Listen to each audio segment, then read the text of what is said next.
माननीय मुख्य अतिथि, आदरणीय शिक्षकगण और मेरे प्यारे देशवासियों, सभी को मेरा सलाम। सबसे पहले आप सभी को स्वतंत्रता दिवस की हार्दिक बधाई।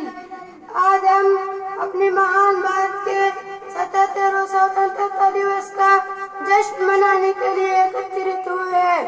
15 अगस्त भारत का गौरव, सम्मान और सौभाग्य का दिवस है। यही हमारा राष्ट्रीय पर्व। 15 अगस्त 1947 को भारत ब्रिटिश शासन से मुक्त हुआ।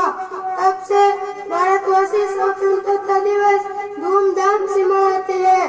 देश को आजाद करने के लिए बहुत से स्वतंत्रता सेनानियों ने देश के लिए अपना बलिदान दिया, जैसे मौलाना हुसैन अहमद मदनी, महात्मा गांधी, पंडित जवाहरलाल नेहरू, मौलाना अब्दुल्ला सिंधी, मौलाना अबुल कलाम आजाद, ऐसे अनेक महान वीरों ने अपना बलिदान दिया। जय Hind. Thanks for watching. Don't forget to like, comment, share and subscribe to Al Wahid channel.